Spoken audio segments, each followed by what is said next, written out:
கிறிஸ்துவுக்குள் பிரியமானவர்களை, இந்த புதிதான ஒரு மாதத்திலே உங்களை இந்த வீடியோ வாயிலாக சந்திக்கிறதிலே மிகுந்த மகிழ்ச்சி அடைகிறேன். இந்த ஜூன் 1ஆம் தேதியிலே கர்த்தரை ஆராதிக்கும் வண்ணமாக, இந்த மாதத்தை அவருடைய சந்நிதியிலே ஆரம்பிக்கும் வண்ணமாக இணைந்திருக்கிறதான ஒவ்வொருவரையும் வாழ்த்துகிறேன், வரவேற்கிறேன். இந்த நாளிலும் கூட கொஞ்ச நேரம் நாம் தேவனுடைய வார்த்தைகளை தியானிக்க போகிறோம். இந்த நாளிலே நாம் தியானிக்க போகிறதான தெய்வ வார்த்தை என்னவென்று சொன்னால், நம்முடைய நடத்தையை புதுப்பித்துக் கொள்ளுதல் என்கிறதான தலைப்பிலே மீகா 6வது அதிகாரம் வசனம் 8வது வசனத்திலிருந்து 3 காரியங்களை நாம் இதிலிருந்து இன்றைக்கு தியானிக்க போகிறோம். மிகவும் சுருக்கமாக, பிரியமானவர்கள், நம்முடைய எல்லாருடைய வாழ்க்கையிலுமே நாம் தேவனுக்காக வாழ வேண்டும், தேவனுக்காக எதையாவது செய்ய வேண்டும். நம்முடைய ஆவிக்குரிய வாழ்க்கையை ஒவ்வொரு நாளும் ஒவ்வொரு விதத்திலும் புதுப்பித்துக் கொள்ள வேண்டும் என்கிறதான வாஞ்சையும் தாகமும் காணப்படுகிறது. ஆனால் நாம் எத்தனை முறை நம்முடைய கிறிஸ்தவ வாழ்க்கையை புதுப்பித்துக் கொள்ளும் வண்ணமாகவும் ஆவிக்குரிய நடக்கையை புதுப்பித்துக் கொள்ளும் வண்ணமாகவும் நாம் முயற்சி எடுத்து அதிலே நாம் ஈடுபட்டிருக்கிறோம். அநேக நேரங்களிலே நாம் தீர்மானம் எடுத்திருப்போம், நாம் இன்றையிலிருந்து அல்லது இந்த நாளிலிருந்து அல்லது இந்த மாதத்திலிருந்து என்னுடைய கிறிஸ்தவ நடத்தையை நான் புதுப்பித்துக் கொள்ளுவேன், அல்லது தேவனுக்காக தொடர்ந்து ஓடுவேன், தேவனுக்காக நான் எதையாவது செய்வேன், என்னுடைய ஜெப வாழ்க்கையை நான் வளர்த்தி கொள்ளுவேன், என்னுடைய தியான வாழ்க்கையை வளர்த்தி கொள்ளுவேன் என்று நாம் தீர்மானத்தை எடுக்கிறோம். ஆனால் ஒரு சில நாட்களிலே நாம் அதை கைவிடுகிறவர்களாக இருப்போம். இன்றைக்கு இந்த மீகா 6வது அதிகாரம் வசனம் 8வது வசனம் எதை நமக்கு கற்றுக் கொடுக்கிறது என்கிறதை நாம் இன்றைக்கு பார்க்க போகிறோம்.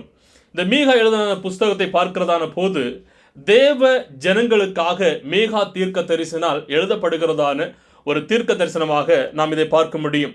தேசத்திலே மிகவும் ஊழல்கள் அதிகரித்து கொண்டிருக்கிறது, தேவையில்லாத வியாபாரங்கள் நடைபெற்று கொண்டிருக்கிறது, ஏழைகளை ஒடுக்குகிறதான தன்மை நடைபெற்று கொண்டிருக்கிறது. அவர்கள் தேவனை பின்பற்றுகிறவர்கள் என்கிறதான பெயரிலே பலவிதமான தேவையில்லாத காரியங்களிலே ஈடுபடுகிறதான ஜனங்கள் காணப்படுகிறார்கள். விக்கிரகங்களுக்கு தங்களுடைய முக்கியத்துவத்தை கொடுத்து அதற்காகவே ஈடுபடுகிறதான ஜனங்களும் தங்களை ஈடுபடுத்தி கொள்ளுகிறதான ஜனங்களும் அநேகம் பேர் காணப்படுகிறார்கள். நான் தேவனை ஆராதிக்கிறேன் என்று சொல்லி தேவனை விட்டு தூரமாக இருந்து தங்களுடைய வெளித்தரமான காரியங்களை மட்டும் ஒருவேளை அவர்கள் தேவனை பின்பற்றுகிறார்கள் என்று காண்பிக்கிறவர்களும் உண்டு. அவர்களுக்கு இந்த மீகா தீர்க்கதரிசி அவருடைய பாவத்தை கண்டித்து உணர்த்தி அவர்கள் தேவனிடத்திலே திரும்பி வர வேண்டும் என்று சொல்லியும், அவர்களுக்காக மேசியா இந்த தேசத்திலே கடந்து வரப்போகிறார் என்கிறதான ஒரு தீர்க்க தரிசனத்தையும் எடுத்துரைக்கிறதான ஒரு தீர்க்க தரிசன புஸ்தகம்தான் இந்த மீகா தீர்க்க தரிசன புஸ்தகமாக காணப்படுகிறது. மீகா 6:8வது வசனம் சொல்லுகிறது, மனுஷனே, நன்மை இன்னதென்று அவர் உனக்கு அறிவித்திருக்கிறார், நியாயம் செய்து இரக்கத்தை சிநேகித்து உன் தேவனுக்கு முன்பாக மனத்தாழ்மையாய் நடப்பதே அல்லாமல் வேற எண்ணத்தை கர்த்தர் உன்னிடத்தில் கேட்கிறார். இந்த வசனத்திலிருந்து 3 விதமான காரியங்களில் நம்முடைய கிறிஸ்தவ நடத்தையை புதுப்பித்துக் கொள்ளலாம் என்று நாம் இதில் பார்க்க முடியும். இந்த வசனத்தின் முதல் பகுதி சொல்லுகிறது, நாம் நியாயம் செய்கிறது நிமித்தமாக நம்முடைய கிறிஸ்தவ வாழ்க்கையை புதுப்பித்துக் கொள்ளலாம் என்று இந்த வசனம் சொல்லுகிறது.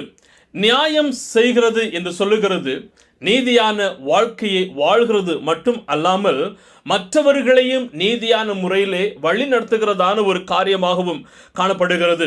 நாம் ஒரு சபைக்கு கடந்து வருகிறதான அந்த நாளிலே நம்முடைய விசுவாசத்தை நான் பெருக்கி கொண்டிருக்கிறேன் என்று காட்டுகிறதான அந்த காரியத்திலே மாத்திரம் தேவன் பிரியப்படுகிறவர் அல்ல, நம்முடைய நீதியான வாழ்க்கையிலும் நேர்மையான வாழ்க்கையிலும் நீதியில் நாம் நியாயம் செய்கிறதிலும் தேவன் பிரியப்படுகிறவராக இருக்கிறார். எனவேதான் நீதிமொழிகள் 21:3 பார்க்க முடியும், பலியிடுகிறதை பார்க்கிலும் நீதியும் நியாயமும் செய்வதே கர்த்தருக்கு பிரியமானதாக காணப்படுகிறது. ஆனால் இன்றைக்கு கேள்வி என்னவென்று சொன்னால், நீங்களும் நானும் நீதியும் நியாயமும் செய்கிறவர்களாக இருக்கிறோமா? மற்ற ஜனங்களை நியாயமான முறையிலே நாம் ட்ரீட் பண்ணுகிறவங்களாக நாம் காணப்படுகிறோமா? என்னுடைய செயல்பாடுகளும் என்னுடையதான எல்லா விதமான கிரியைகளும் நீதியான நேர்மையான முறையிலே நடைபெறுகிறதாக இருக்கிறதா? நம்முடைய கிறிஸ்தவ நடத்தையின் வளர்ச்சிக்கு முக்கியமான ஒன்று நீதியான நேர்மையான நியாயமான முறையிலே நாம் வாழ்கிறதும் நம்மை நாமே அதற்கென்று சொல்லி வளர்த்தி கொள்ளுகிறதுமாக இருக்கிறது. இரண்டாவதாக பார்க்கும்போது அதே வசனம் சொல்லுகிறது பாருங்கள், நாம் இரக்கத்தை நேசிக்கிறது நிமித்தமாக நம்முடைய நடத்தையை நாம் புதுப்பித்துக் கொள்ள முடியும். இரக்கத்தை நாம் நேசிக்கிறதன் நிமித்தமாக இந்த பகுதியிலே தேவன் நீங்கள் இரக்கத்தை காண்பிக்கிறது நிமித்தமாக உங்களுடைய ஆவிக்குரிய நடத்தை நீங்கள் புதுப்பித்துக் கொள்ளலாம் என்று சொல்லவில்லை. ஆனால் நீங்கள் இரக்கத்தை நேசிக்கிறது நிமித்தமாக நாம் அந்த இரக்கத்தை நேசிக்க வேண்டும். அந்த இரக்கத்தை நாம் நேசிக்கிறதான போது அது மனதுருக்கமாக மாறி தேவைகளிலே இருக்கிறதான ஜனங்களுக்கும், உதவி தேவைப்படுகிறதான ஜனங்களுக்கும் யாருக்கு நாம் இரக்கத்தை காண்பிக்க முடியுமோ அவர்களுக்கு நாம் அந்த இரக்கத்தை நாம் நடைமுறையிலே செயல்படுத்த முடிகிறதாக இருக்கிறது. எப்படி அது முடியும்? அந்த இரக்கத்தை நாம் முதலாவதாக நேசிக்கின்றதான போது எபேசியர் 4:32 சொல்கிறது பாருங்கள். ஒருவருக்கொருவர் தயவாயும் மன உருக்கமாயும் இருந்து கிறிஸ்துவுக்குள் தேவன் உங்களை மன்னித்தது போல நீங்களும் ஒருவருக்கொருவர் மன்னியுங்கள். லூக்கா 6:36 சொல்கிறது, ஆகையால் உங்கள் பிதா இரக்கமுள்ளவராய் இருக்கிறதை போல நீங்களும் இரக்கமுள்ளவர்களாய் இருங்கள். என்னை கேட்டுக்கொண்டிருக்கிறதான அருமையான தேவ ஜனங்களே, இந்த வருடத்தினுடையதான ஏகதேசம் பாதி மாதங்கள் கடந்து சென்று விட்டது. இந்த ஒரு புதிய மாதத்திலே நாம் ஜூன் மாதத்தில் பிரவேசித்து இருக்கிறோம். இந்த மாதத்திலே நம்முடைய ஆவிக்குரிய நடத்தையை நாம் புதுப்பித்துக் கொள்ளுகிறவர்களாக காணப்படுவோம். எப்படி அதை நாம் புதுப்பித்துக் கொள்ளுகிறது? முதலாவது, நாம் நியாயம் செய்கிறது நிமித்தமாக. இரண்டாவது, நாம் இரக்கத்தை நேசிக்கிறது நிமித்தமாக. நம்முடைய வாழ்க்கையில் நாம் இந்த கேள்வியை கேட்கலாமா? நாம் யாரையாவது மன்னிக்க வேண்டியது இருக்கிறதா? யாருக்காவது இரக்கத்தை காண்பிக்க வேண்டியது இருக்கிறதா? அல்லது இரக்கம் தேவைப்படுகிறவர்களுக்கு நான் என்னுடைய இரக்கத்தை காண்பிக்காமல் நான் விட்டு விடுகிறவனாக இருக்கிறேனா?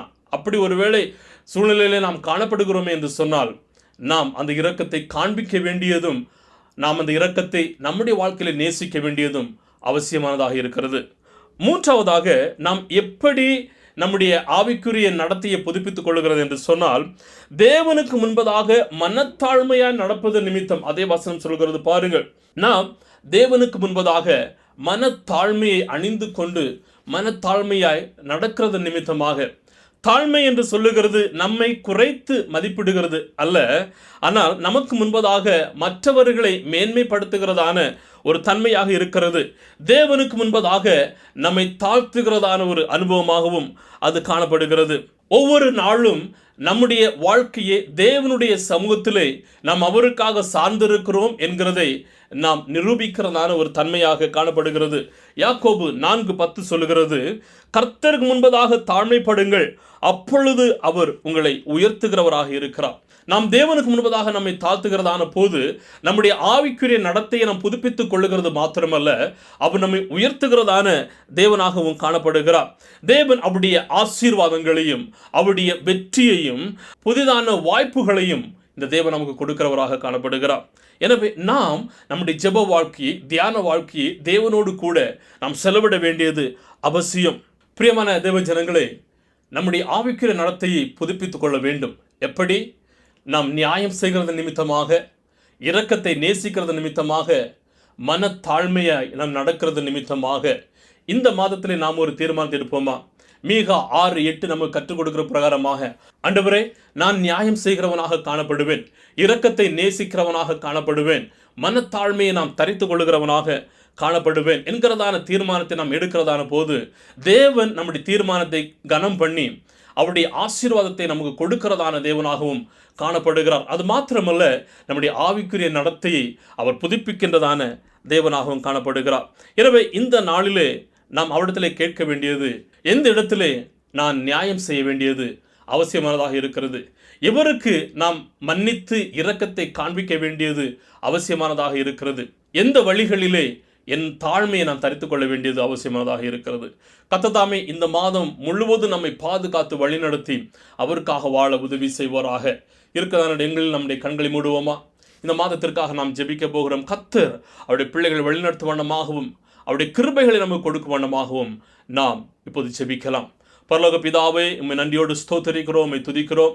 உம்முடைய கிருபைகளுக்காக, உம்முடைய இரக்கங்களுக்காக நன்றி செலுத்துகிறோம்.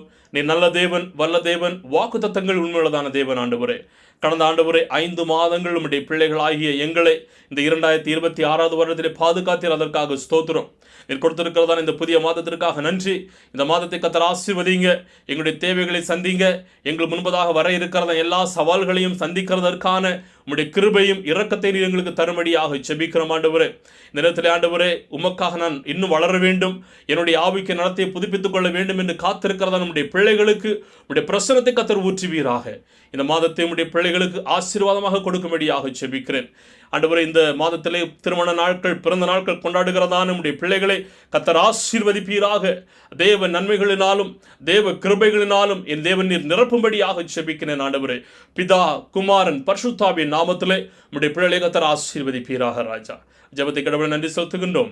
இயேசுவின் நாமத்தில் ஜெபிக்க நல்ல பிதாவே, ஆமென். சேர்ந்து சொல்லுவோமா? என் ஆத்துமாவே கர்த்தரை ஸ்தோத்திரி, என் முழு உள்ளமையோட பரிசுத்த நாமத்தை ஸ்தோத்திரி. என் ஆத்துமாவே கர்த்தரை ஸ்தோத்திரி, அவர் செய்ததான சகல உபகாரங்களை மறவாதே. ஆமென், ஆமென். நம்முடைய கர்த்தராகிய இயேசு கிறிஸ்துவின் கிருபையும் பிதாவாகிய தேவனுடைய அன்பும் பரிசுத்த ஆவியானவருடையதான அன்யோன்யமும் ஐக்கியமும் இன்றுமென்று சதா காலங்களிலும் நம் அனைவரோடும் கூட இருப்பதாக. ஆமென், ஆமென். ஆண்டவர் தாமே உங்கள் ஒவ்வொருவரையும் ஆசீர்வதிப்பாராக. தேவ கிருபை, தேவ சமாதானம் உங்களோடு இருக்கட்டும். ஆமென், ஆமென். God bless you.